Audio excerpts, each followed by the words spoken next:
Chapter 9. What is Noble? Paragraph 257. Every elevation of the type man has hitherto been the work of an aristocratic society, and so it will always be, a society believing in a long scale of gradations of rank and differences of worth among human beings, and requiring slavery in some form or other. Without the pathos of distance, such as grows out of the incarnated differences of classes, out of the constant outlooking and downlooking of the ruling caste on subordinates and instruments, and out of their equally constant practice of obeying and commanding, of keeping down and keeping at a distance, that other more mysterious pathos could never have arisen, the longing for an ever new widening of distance within the soul itself, the formation of ever higher, rarer, further, more extended, more comprehensive states, in short, just the elevation of the type man, the continued self-surmounting of man, to use a moral formula in a supermoral sense. To be sure, one must not resign oneself to any humanitarian illusions about the history of the origin of an aristocratic society, that is to say, of the preliminary condition for the elevation of the type man. The truth is hard. Let us acknowledge unprejudicedly how every higher civilization hitherto has originated. Men with a still natural nature, barbarians in every terrible sense of the word, men of prey, still in possession of unbroken strength of will and desire for power, threw themselves upon weaker, more moral, more peaceful races, perhaps trading or cattle-rearing communities, or upon old mellow civilizations in which the final vital force was flickering out in brilliant fireworks of wit and depravity. At the commencement, the noble caste was always the barbarian caste. Their superiority did not consist first of all in their physical, but in their psychical power. They were more complete men, which at every point also implies the same as more complete beasts. Corruption, as the indication that anarchy threatens to break out among the instincts, and that the foundation of the emotions, called life, is convulsed, is something radically different according to the organization in which it manifests itself. When, for instance, an aristocracy like that of France at the beginning of the Revolution flung away its privileges with sublime disgust, and sacrificed itself to an excess of its moral sentiments, it was corruption. It was really only the closing act of the corruption that had existed for centuries, by virtue of which that aristocracy had abdicated, step by step, its lordly prerogatives, and lowered itself to a function of royalty, in the end even to its decoration and parade dress. The essential thing, however, in a good and healthy aristocracy, is that it should not regard itself as a function either of the kingship or the commonwealth, but as the significance and highest justification thereof, that it should therefore accept with a good conscience the sacrifice of a legion of individuals who for its sake must be suppressed and reduced to imperfect men, to slaves and instruments. Its fundamental belief must be precisely that society is not allowed to exist for its own sake, but only as a foundation and scaffolding, by means of which a select class of beings may be able to elevate themselves to their higher duties, and in general to a higher existence. Like those sun-seeking climbing plants in Java, they are called sipo matador, which encircle an oak so long and so often with their arms, until at last, high above it, but supported by it, they can unfold their tops in the open light, and exhibit their happiness.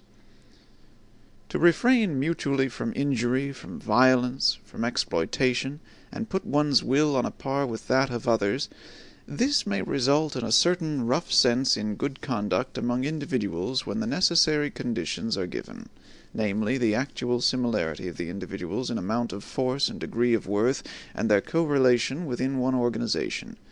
As soon, however, as one wished to take this principle more generally, and, if possible, even as the fundamental principle of society, it would immediately disclose what it really is, namely, a will to the denial of life, a principle of dissolution and decay. Here one must think profoundly to the very basis, and resist all sentimental weakness. Life itself is essentially appropriation, injury, conquest of the strange and weak, suppression, severity, obtrusion of peculiar forms, incorporation, and, at the very least, putting it mildest, exploitation. But why should one forever use precisely these words on which for ages a disparaging purpose has been stamped? Even the organization within which, as was previously supposed, the individuals treat each other as equal, it takes place in every healthy aristocracy, must itself, if it be a living and not a dying organization, do all that towards other bodies that the individuals within it refrain from doing to each other. It will have to be the incarnated will to power. It will endeavor to grow, to gain ground, attract to itself, and acquire ascendancy, not owing to any morality or immorality, but because it lives, and because life is precisely will to power. On no point, however, is the ordinary consciousness of Europeans more unwilling to be corrected than on this matter. People now rave everywhere, even under the guise of science, about coming conditions of society in which the exploiting character is to be absent. That sounds to my ears as if they promised to invent a mode of life that should refrain from all organic functions. Exploitation does not belong to a depraved or imperfect and primitive society. It belongs to the nature of the living being as a primary organic function. It is a consequence of the intrinsic will to power, which is precisely the will to life. Granting that as a theory this is a novelty, as a reality it is the fundamental fact of all history. Let us be so far honest towards ourselves. In a tour through the many finer and coarser moralities that have hitherto prevailed or still prevail on the earth, I found certain traits recurring regularly together, and connected with one another, until finally two primary types revealed themselves to me, and a radical distinction was brought to light. There is master morality and slave morality. I would at once add, however, that in all higher and mixed civilizations there are also attempts at the reconciliation of the two moralities, but one finds still oftener the confusion and mutual misunderstanding of them, indeed sometimes their close juxtaposition, even in the same man, within one soul. The distinctions of moral values have either originated in a ruling caste, pleasantly conscious of being different from the ruled, or among the ruled class, the slaves and dependents of all sorts. In the first case, when it is the rulers who determine the conception good, it is the exalted, proud disposition that is regarded as the distinguishing feature, and that determines the order of rank. The noble type of man separates from himself the beings in whom the opposite of this exalted, proud disposition displays itself. He despises them. Let it at once be noted that in this first kind of morality the antithesis good and bad means practically the same as noble and despicable. The antithesis good and evil is of a different origin. The cowardly, the timid, the insignificant, and those thinking merely of narrow utility are despised. Moreover, also, the distrustful, with their constrained glances, the self-abasing, the dog-like kind of men who let themselves be abused, the mendicant flatterers, and above all, the liars. It is a fundamental belief of all aristocrats that the common people are untruthful. We truthful ones, the nobility in ancient Greece called themselves. It is obvious that everywhere the designations of moral value were at first applied to men, and were only derivatively and at a later period applied to actions. It is a gross mistake, therefore, when historians of morals start with questions like, "Why have sympathetic actions been praised?" The noble type of man regards himself as a determiner of values. He does not require to be approved of. He passes the judgment. What is injurious to me is injurious in itself. He knows that it is he himself only who confers honor on things. He is a creator of values. He honors whatever he recognizes in himself. Such morality equals self-glorification.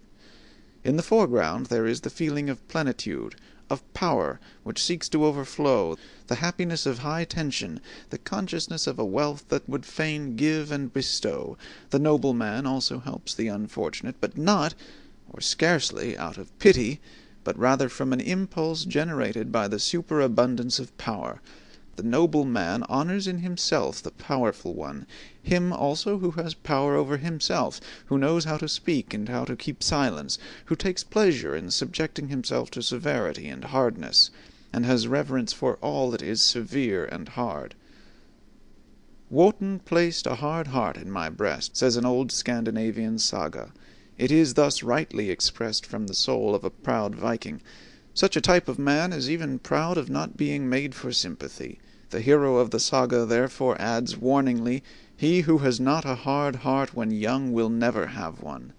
The noble and brave who think thus are the furthest removed from the morality that sees precisely in sympathy, or in acting for the good of others, or in désintéressement, the characteristic of the moral. Faith in oneself, pride in oneself, a radical enmity and irony towards selflessness, belong as definitely to noble morality as do a careless scorn and precaution in presence of sympathy and the warm heart. It is the powerful who know how to honor. It is their art, their domain for invention.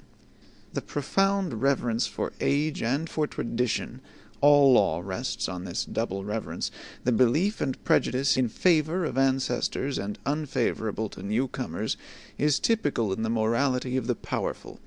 And if, reversely, men of modern ideas believe almost instinctively in progress and the future, and are more and more lacking in respect for old age, the ignoble origin of these ideas has complacently betrayed itself thereby.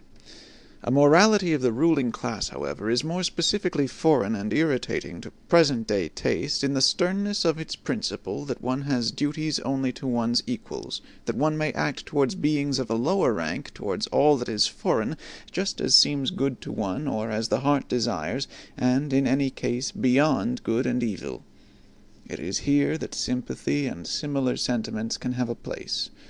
The ability and obligation to exercise prolonged gratitude and prolonged revenge, both only within the circle of equals, artfulness in retaliation, raffinement, the idea in friendship, a certain necessity to have enemies, as outlets for the emotions of envy, quarrelsomeness, arrogance, in fact, in order to be a good friend, all these are typical characteristics of the noble morality, which, as has been pointed out, is not the morality of modern ideas, and is therefore at present difficult to realize, and also to unearth and disclose. It is otherwise with the second type of morality, slave morality. Supposing that the abused, the oppressed, the suffering, the unemancipated, the weary, and those uncertain of themselves should moralize, what will be the common element in their moral estimates? Probably a pessimistic suspicion with regard to the entire situation of man will find expression, perhaps a condemnation of man, together with his situation. The slave has an unfavorable eye for the virtues of the powerful. He has a skepticism and distrust, a refinement of distrust of everything good that is there honored. He would fain persuade himself that the very happiness there is not genuine. On the other hand, those qualities that serve to alleviate the existence of sufferers are brought into prominence and flooded with light. It is here that sympathy, the kind helping hand, the warm heart, patience, diligence, humility, and friendliness attain to honor. For here these are the most useful qualities, and almost the only means of supporting the burden of existence. Slave morality is essentially the morality of utility. Here is the seat of the origin of the famous antithesis good and evil. Power and dangerousness are assumed to reside in the evil, a certain dreadfulness, subtlety, and strength, which do not admit of being despised. According to slave morality, therefore, the evil man arouses fear. According to master morality, it is precisely the good man who arouses fear and seeks to arouse it, while the bad man is regarded as the despicable being. The contrast attains its maximum when, in accordance with the logical consequences of slave morality, a shade of depreciation, it may be slight and well-intentioned, at last attaches itself to the good man of this morality, because, according to the servile mode of thought, the good man must in any case be the safe man. He is good-natured, easily deceived, perhaps a little stupid, un bonhomme, everywhere that slave morality gains the ascendancy, language shows a tendency to approximate the significations of the word good and stupid. A last fundamental difference: the desire for freedom, the instinct for happiness, and the refinements of the feeling of liberty belong as necessarily to slave morals and morality as artifice and enthusiasm in reverence and devotion are the regular symptoms of an aristocratic mode of thinking and estimating. Hence we can understand, without further detail, why love, as a passion, it is our European specialty, must absolutely be a noble origin. As is well known, its invention is due to the Provençal poet-cavaliers, those brilliant, ingenious men of the Gai Saber, to whom Europe owes so much, and almost owes itself. Vanity is one of the things that are perhaps most difficult for a noble man to understand. He will be tempted to deny it where another kind of man thinks he sees it self-evidently.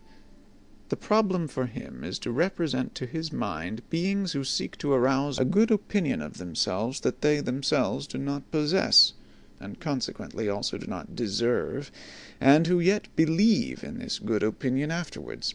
This seems to him on the one hand such bad taste and so self-disrespectful, and on the other hand so grotesquely unreasonable, that he would like to consider vanity an exception, and is doubtful about it in most cases when it is spoken of.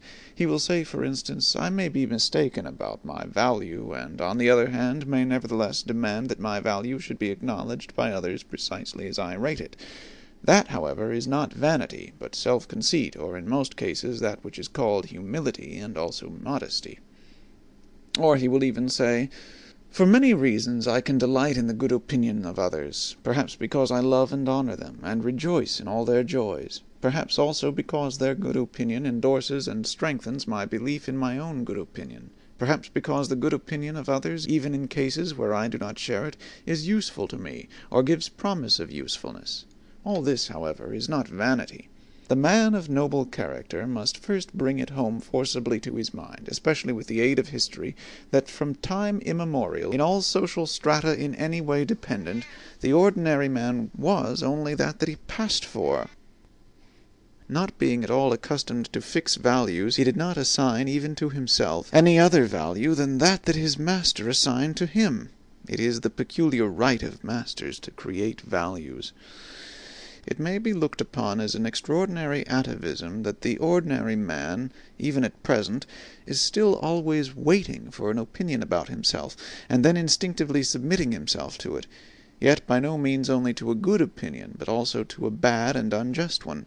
Think, for instance, of the greater part of the self-appreciations and self-depreciations that believing women learn from their confessors, and which in general the believing Christian learns from his church.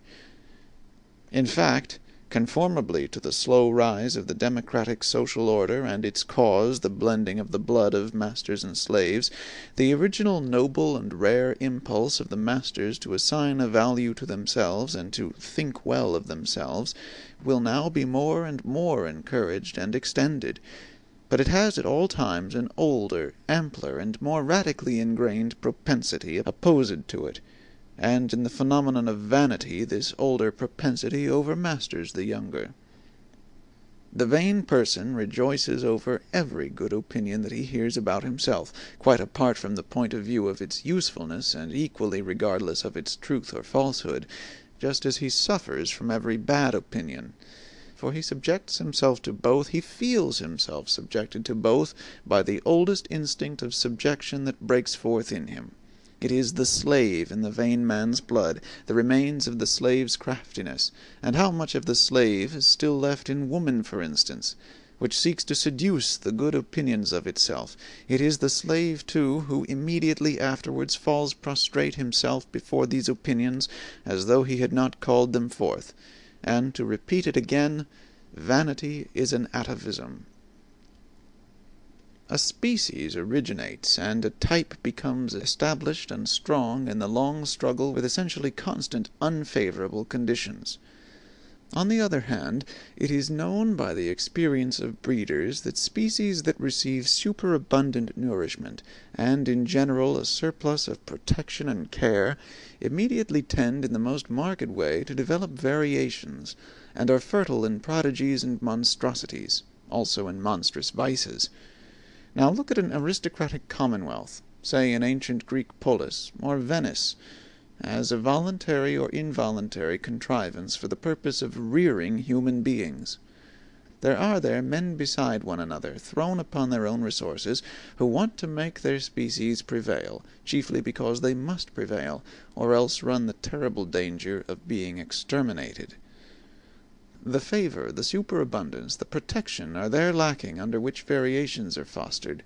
The species needs itself as species, as something that precisely by virtue of its hardness, its uniformity, and simplicity of structure, can in general prevail and make itself permanent in constant struggle with its neighbors, or with rebellious or rebellion-threatening vassals.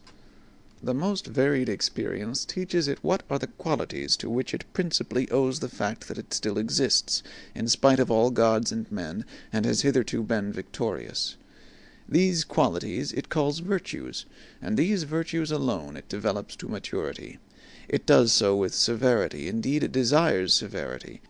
Every aristocratic morality is intolerant in the education of youth, in the control of women, in the marriage customs, in the relations of old and young, in the penal laws, which have an eye only for the degenerating. It counts intolerance itself among the virtues under the name of justice.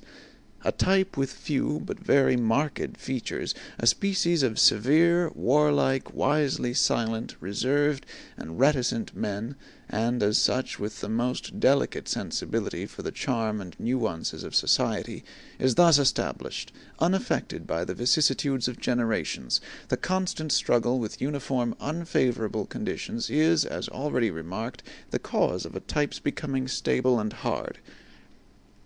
Finally, however, a happy state of things results. The enormous tension is relaxed. There are perhaps no more enemies among the neighboring peoples, and the means of life, even of the enjoyment of life, are present in superabundance.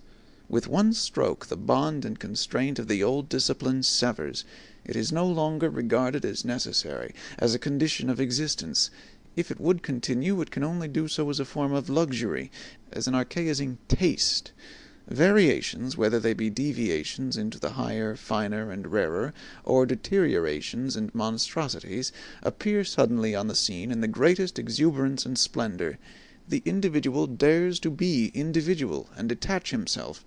At this turning point of history there manifest themselves, side by side, and often mixed and entangled together, a magnificent, manifold, virgin forest-like upgrowth and upstriving, a kind of tropical tempo in the rivalry of growth, and an extraordinary decay and self-destruction, owing to the savagely opposing and seemingly exploding egoisms, which strive with one another for sun and light, and can no longer assign any limit, restraint, or forbearance for themselves by means of the hitherto existing morality.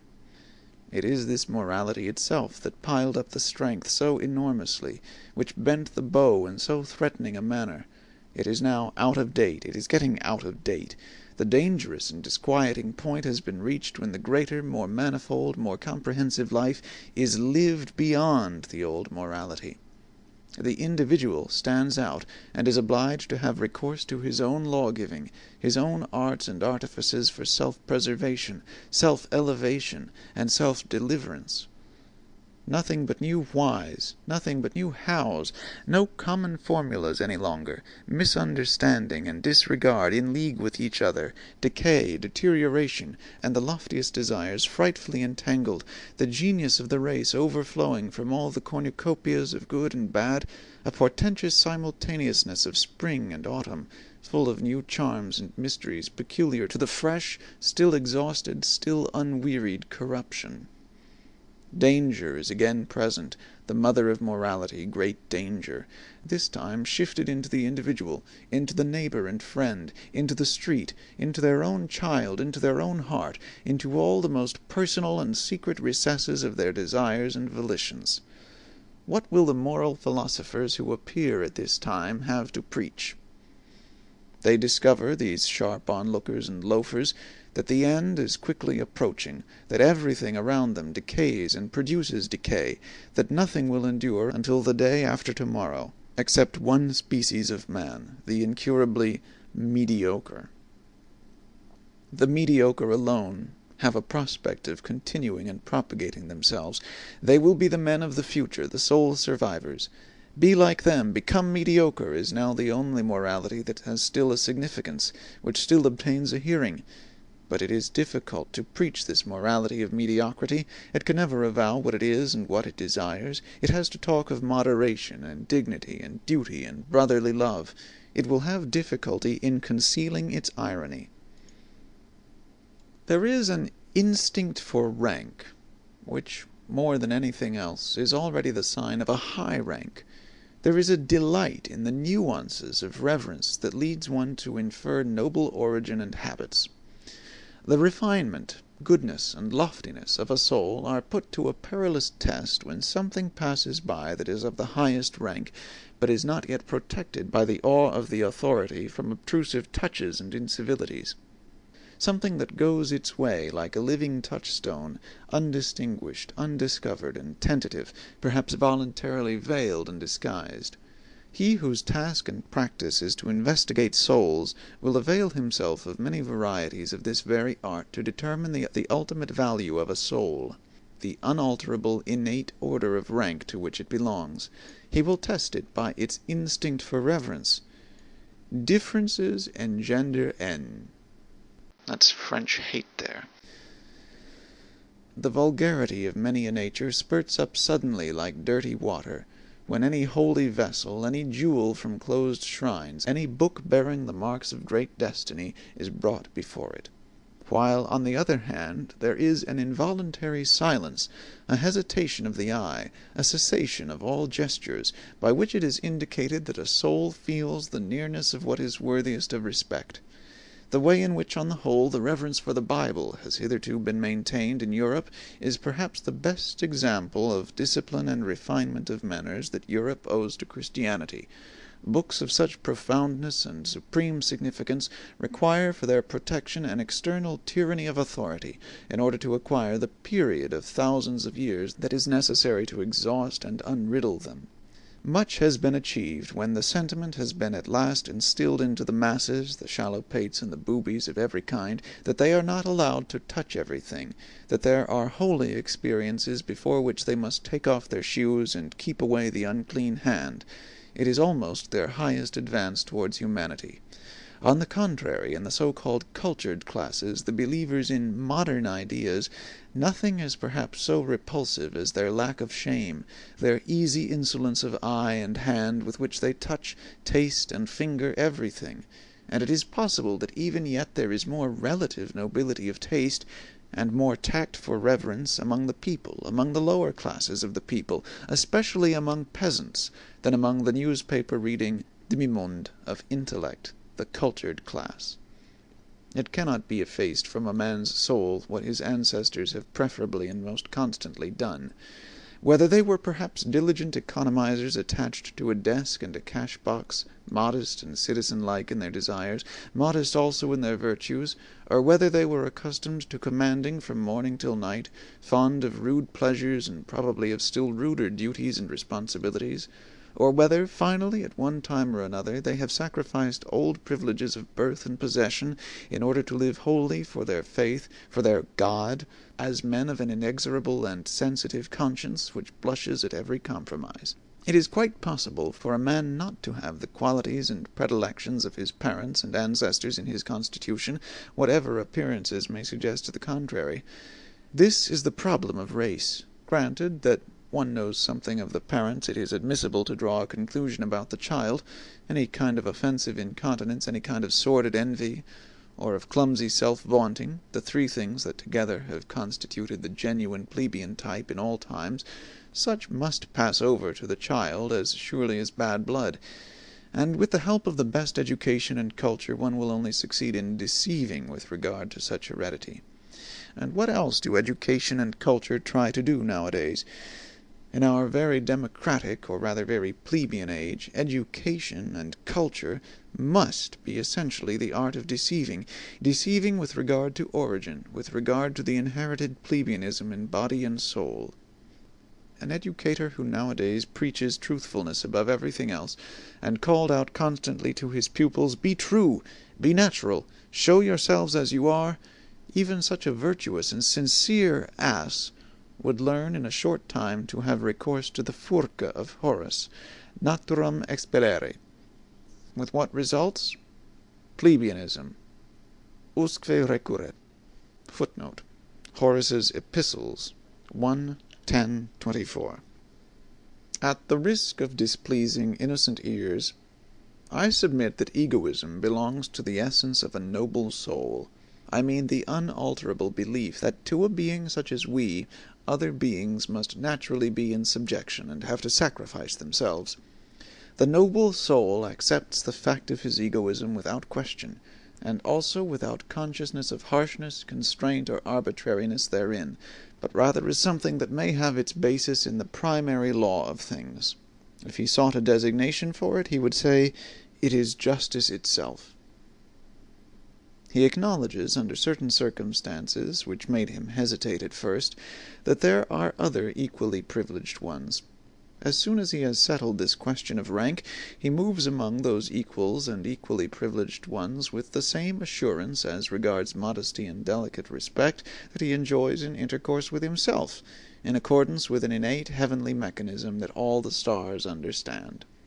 It is an additional instance of his egoism, this artfulness and self-limitation in intercourse with his equals. Every star is a similar egoist. He honors himself in them, and in the rights that he concedes to them he has no doubt that the exchange of honors and rights, as the essence of all intercourse, belongs also to the natural condition of things. The noble soul gives as he takes, prompted by the passionate and sensitive instinct of requital, which is at the root of his nature. The notion of favor has, inter pares, neither significance nor good repute. There may be a sublime way of letting gifts, as it were, light upon one from above, and of drinking them thirstily like dewdrops. But for those arts and displays the noble soul has no aptitude.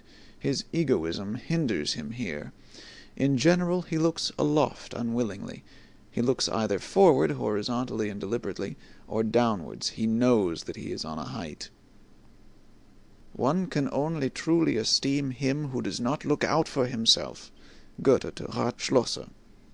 The Chinese have a proverb that mothers even teach their children. Xiao Xin, make thy heart small.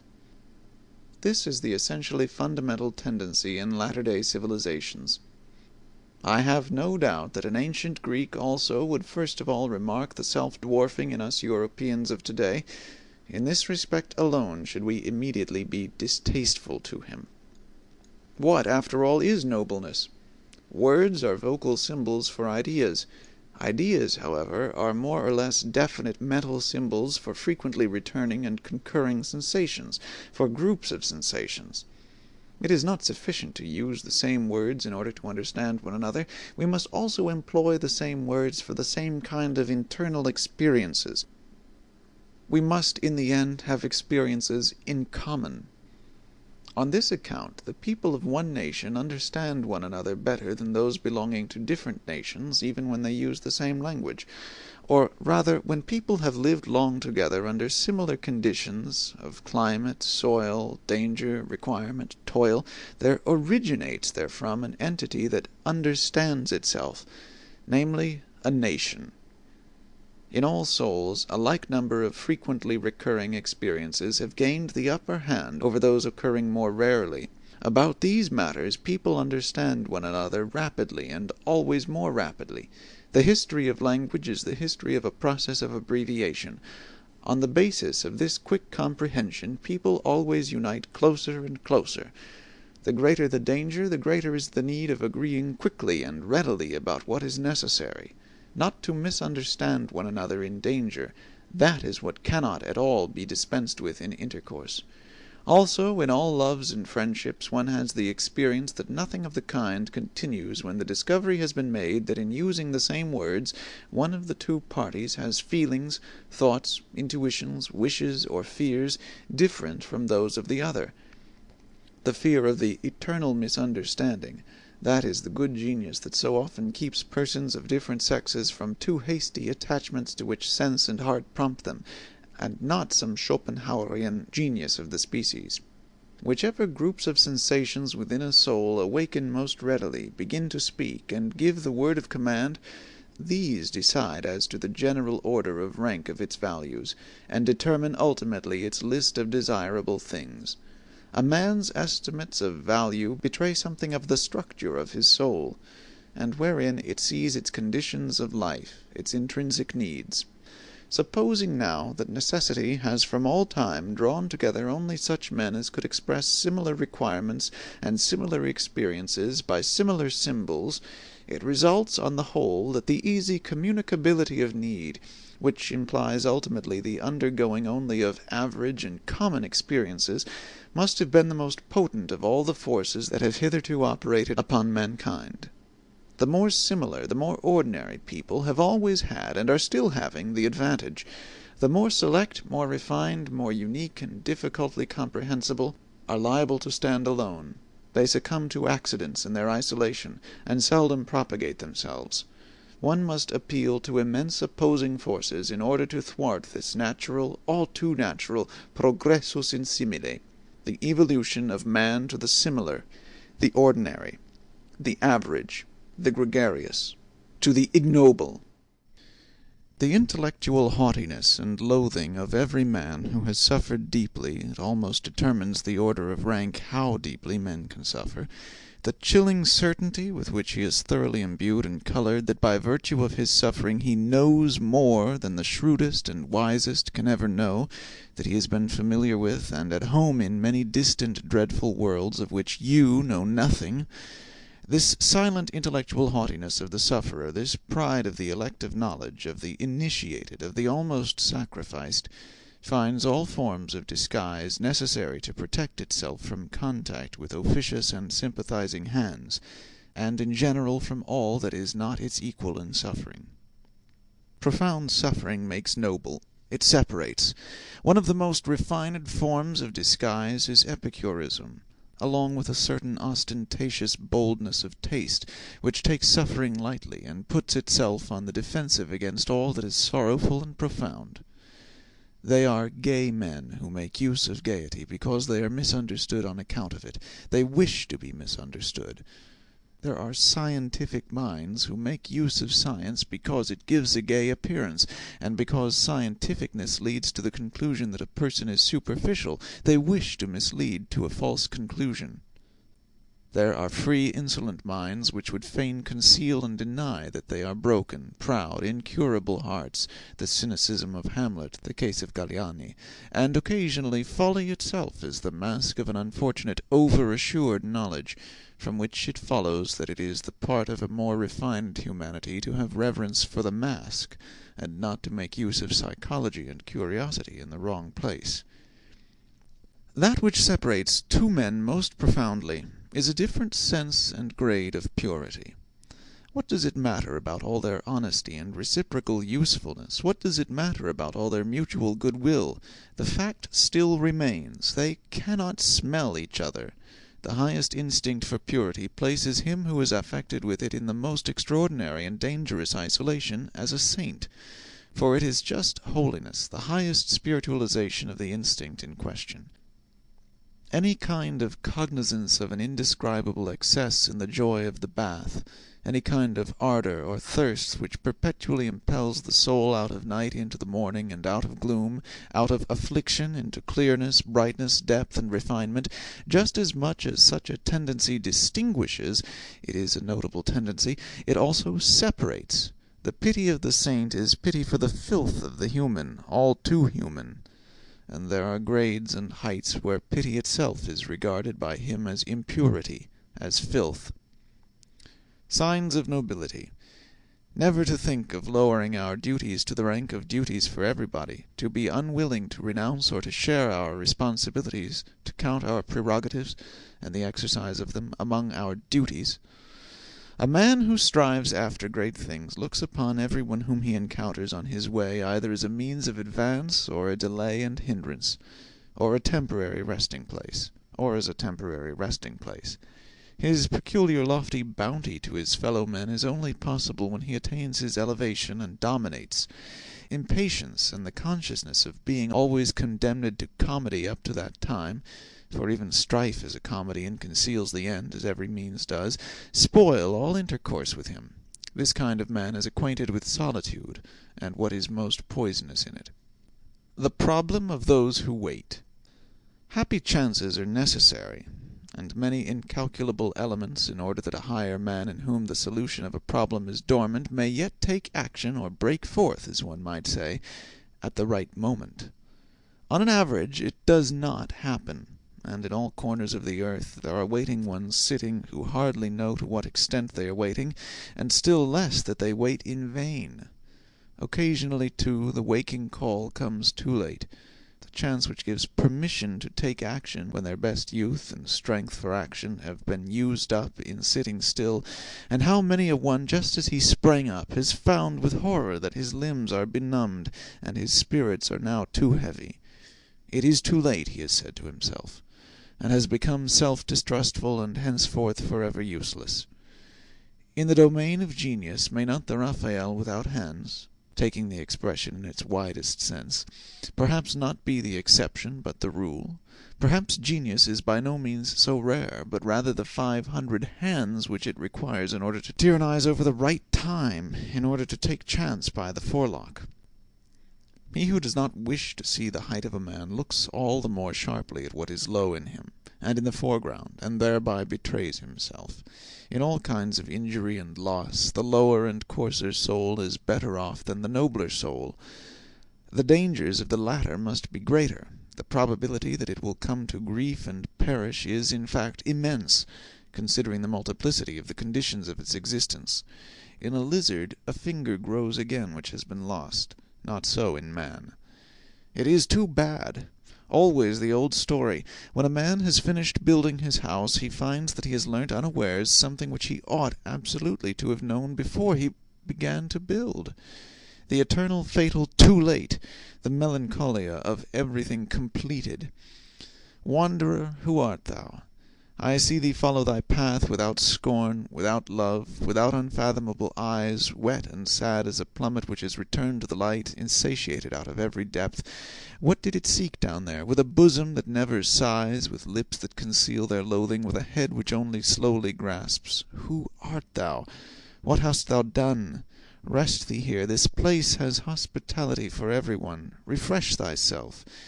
And whoever thou art, what is it that now pleases thee? What will serve to refresh thee? Only name it. Whatever I have, I offer thee. To refresh me? To refresh me? O thou prying one, what sayest thou? But give me, I pray thee— What? Speak out. Another mask. A second mask.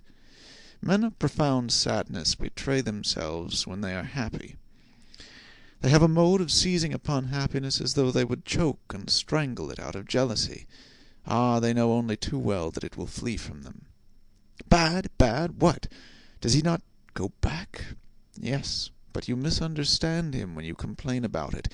He goes back like everyone who is about to make a big spring. Will people believe it of me? But I insist that they believe it of me. I have always thought very unsatisfactorily of myself and about myself, only in very rare cases, only compulsorily, always without delight in the subject, ready to digress from myself, and always without faith in the result, owing to the unconquerable distrust of the possibility of self-knowledge, which has led me so far to feel a contradictio in adjecto even in the idea of direct knowledge which theorists allow themselves. This matter of fact is almost the most certain thing I know about myself. There must be a sort of repugnance in me to believe anything definite about myself. Is there, perhaps, some enigma therein? Probably, but fortunately nothing for my own teeth. Perhaps it betrays the species to which I belong, but not to myself, as it is sufficiently agreeable to me. But what has happened to you? I do not know, he said hesitatingly. Perhaps the harpies have flown over my table. It sometimes happens nowadays that a gentle, sober, retiring man becomes suddenly mad, breaks the plates, upsets the table, shrieks, raves, and shocks everybody, and finally withdraws, ashamed, and raging at himself. Whither? For what purpose? To famish apart? to suffocate with his memories? To him who has the desires of a lofty and dainty soul, and only seldom finds his table laid and his food prepared, the danger will always be great. Nowadays, however, it is extraordinarily so. Thrown into the midst of a noisy and plebeian age, with which he does not like to eat out of the same dish, he may readily perish of hunger and thirst, or should he nevertheless finally fall to, of sudden nausea.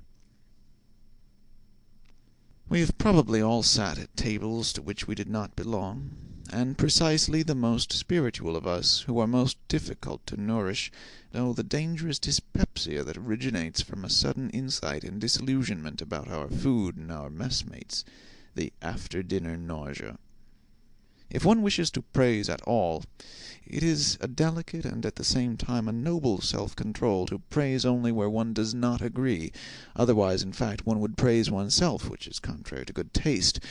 A self-control, to be sure, which offers excellent opportunity and provocation to constant misunderstanding.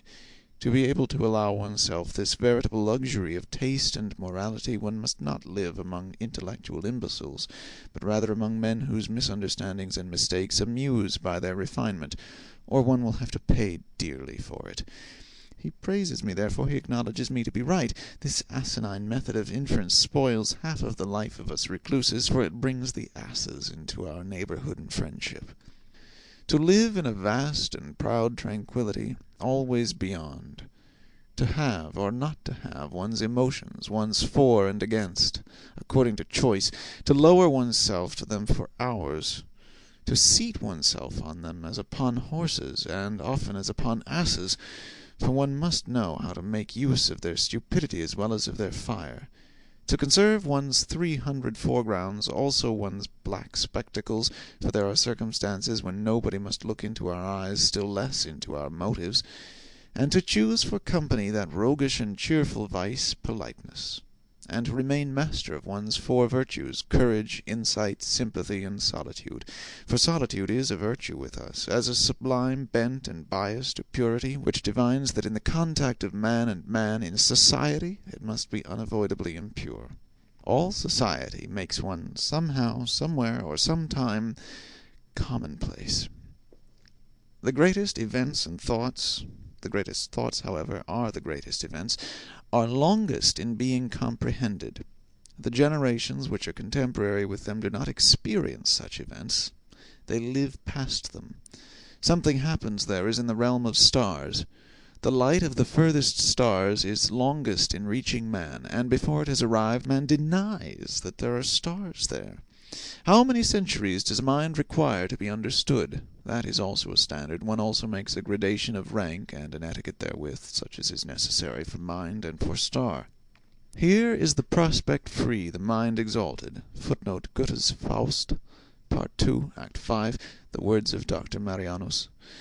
But there is a reverse kind of man, who is also upon a height, and has also a free prospect, but looks downwards. What is noble?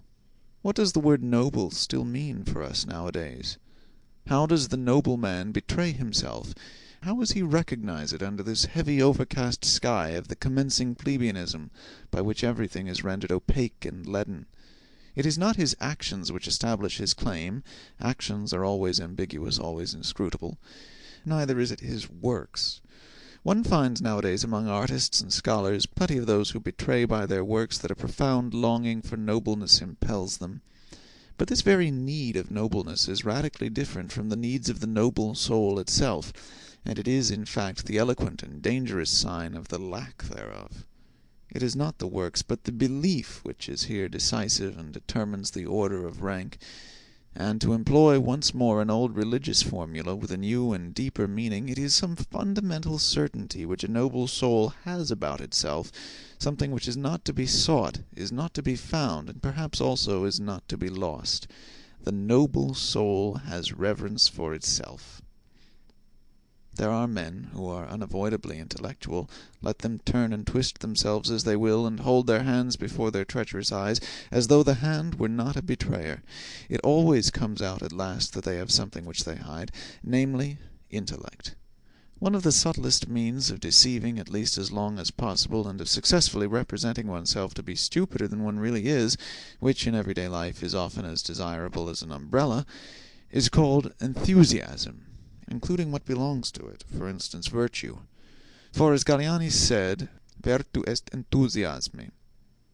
In the writings of a recluse one always hears something of the echo of the wilderness, something of the murmuring tones and timid vigilance of solitude. In his strongest words, even in his cry itself, there sounds a new and more dangerous kind of silence, of concealment. He who has sat day and night, from year's end to year's end, alone with his soul in familiar discord and discourse, he who has become a cave-bear, or a treasure-seeker, or a treasure-guardian and dragon in his cave, it may be a labyrinth, but can also be a gold-mine, his ideas themselves eventually acquire a twilight color of their own, and an odor as much of the depth as of the mould, something uncommunicative and repulsive, which blows chilly upon every passer-by. The recluse does not believe that a philosopher, supposing that a philosopher has always in the first place been a recluse, ever expressed his actual and ultimate opinions in books. Are not books written precisely to hide what is in us? Indeed, he will doubt whether a philosopher can have ultimate and actual opinions at all, whether behind every cave in him there is not, and must necessarily be, a still deeper cave, an ampler, stranger, richer world beyond the surface, an abyss behind every bottom, beneath every foundation. Every philosophy is a foreground philosophy. This is a recluse's verdict. There is something arbitrary in the fact that the philosopher came to a stand here, took a retrospect, and looked around, that he here laid his spade aside and did not dig any deeper. There is also something suspicious in it. Every philosophy also conceals a philosophy. Every opinion is also a lurking place. Every word is also a mask. Every deep thinker is more afraid of being understood than of being misunderstood. The latter perhaps wounds his vanity, but the former wounds his heart, his sympathy, which always says, "Ah, why would you also have as hard a time of it as I have?" Man, a complex, mendacious, artful, and inscrutable animal, uncanny to the other animals by his artifice and sagacity rather than by his strength, has invented the good conscience in order finally to enjoy his soul as something simple, and the whole of morality is a long, audacious falsification, by virtue of which generally employment at the sight of the soul becomes impossible. From this point of view, there is perhaps much more in the conception of art than is generally believed. A philosopher, that is, a man who constantly experiences, sees, hears, suspects, hopes, and dreams extraordinary things, who is struck by his own thoughts as if they came from the outside, from above and below, as a species of events and lightning flashes peculiar to him, who is perhaps himself a storm pregnant with new lightnings, a portentous man around whom there is always rumbling and mumbling and gaping and something uncanny going on, a philosopher, alas, a being who often runs away from himself, is often afraid of himself, but whose curiosity always makes him come to himself again. A man who says, "I like that, I take it for my own, and mean to guard and protect it from every one," a man who can conduct a case, carry out a resolution, remain true to an opinion, keep hold of a woman, punish and overthrow insolence, a man who has his indignation and his sword, and to whom the weak, the suffering, the oppressed, and even the animals willingly submit and naturally belong, in short, a man who is a master by nature. When such a man has sympathy, well, that sympathy has value. But of what account is the sympathy of those who suffer, or of those even who preach sympathy? There is nowadays, throughout almost the whole of Europe, a sickly irritability and sensitiveness towards pain, and a repulsive irrestrainableness in complaining, an effeminizing, which, with the aid of religion and philosophical nonsense, seeks to deck itself out as something superior. There is a regular cult of suffering. The unmanliness of that which is called sympathy by such groups of visionaries is always, I believe, the first thing that strikes the eye. One must resolutely and radically taboo this latest form of bad taste. And finally, I wish people to put the good amulet, Gay Saber, gay science in ordinary language, on heart and neck as a protection against it. The Olympian Vice. Despite the philosopher who as a genuine Englishman tried to bring laughter into bad repute in all thinking minds, laughing is a bad infirmity of human nature which every thinking mind will strive to overcome, Hobbes, I would even allow myself to rank philosophers according to the quality of their laughing up to those who are capable of golden laughter.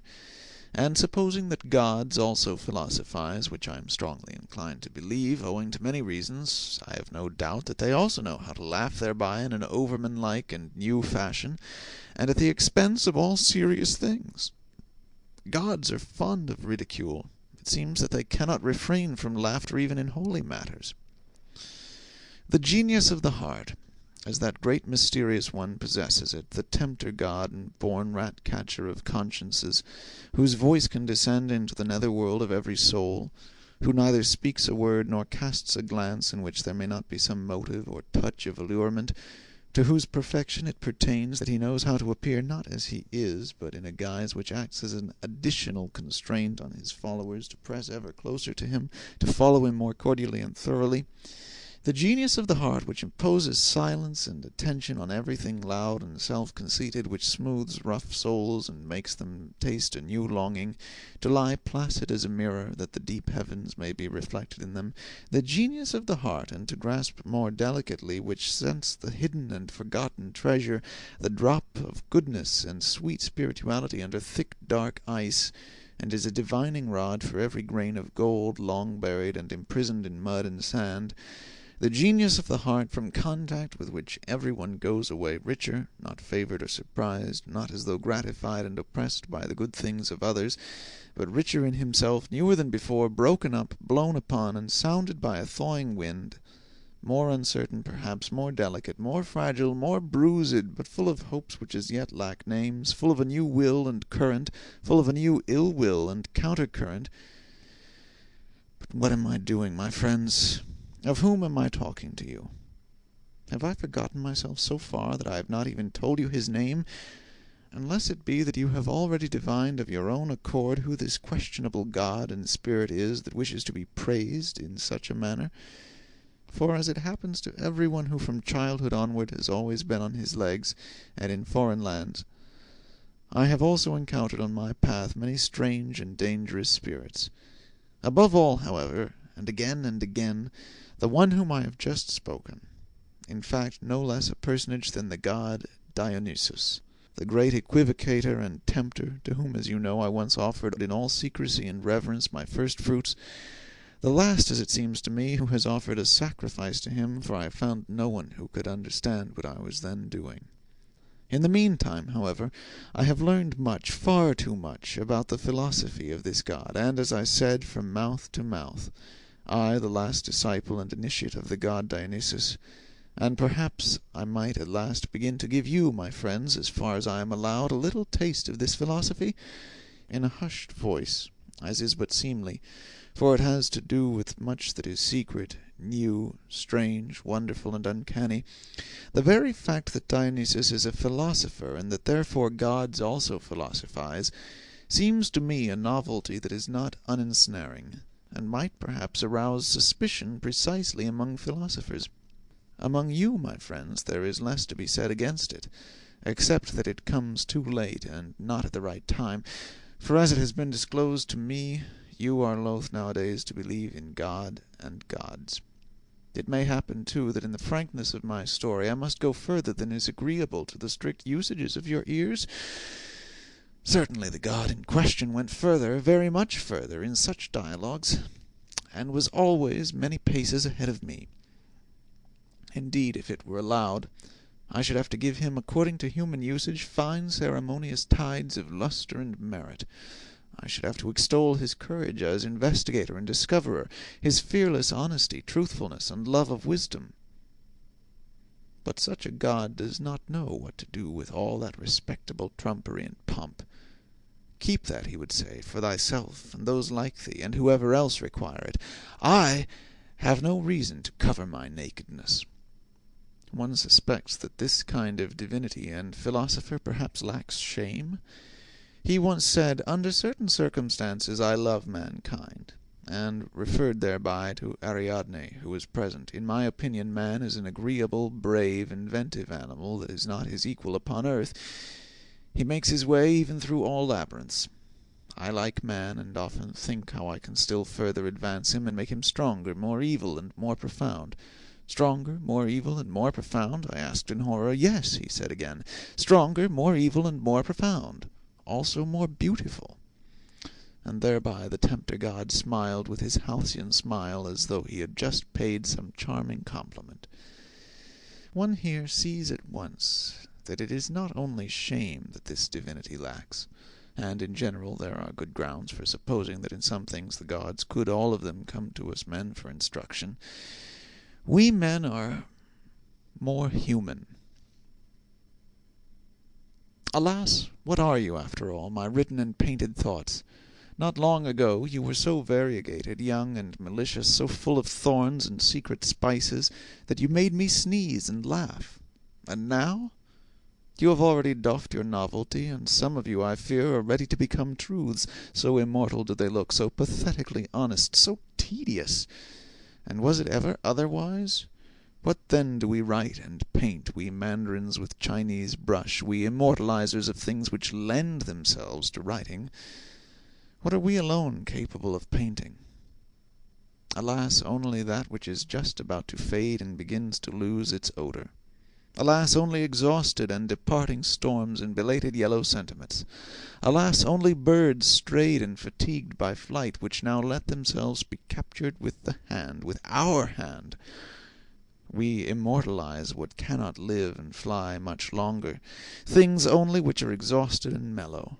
And it is only for your afternoon, you, my written and painted thoughts, for which alone I have colors, perhaps many variegated softenings, and 50 yellows and browns and greens and reds, but nobody will divine thereby how ye looked in your morning. You sudden sparks and marvels of my solitude, you, my old beloved evil thoughts.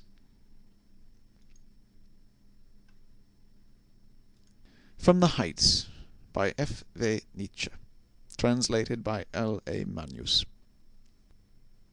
Midday of life, O season of delight, my summer's park, unceaseful joy to look, to lurk, to hark, I peer for friends, am ready day and night. Where linger ye, my friends? The time is right.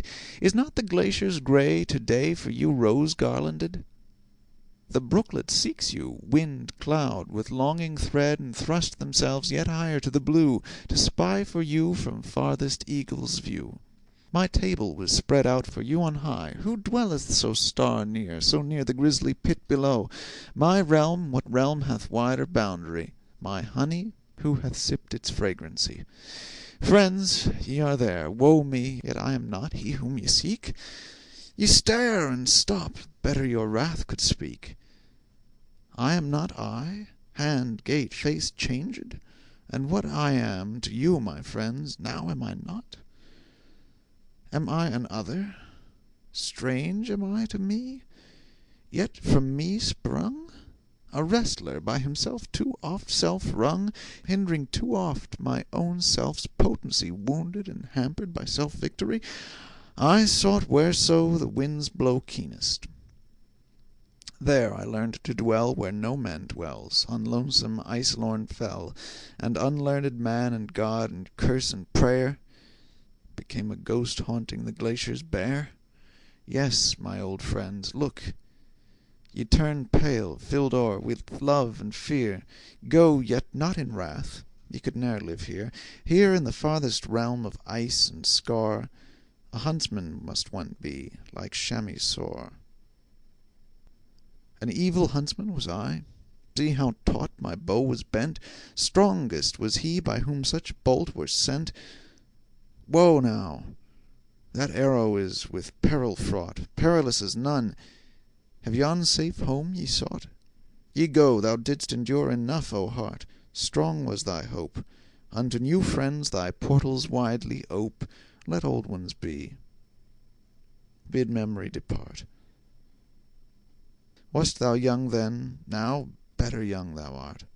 What linked us once together, one hope's tie, who now doth con those lines, now fading, love once wrote thereon, is like a parchment which the hand is shy to touch, like crackling leaves, all seared, all dry.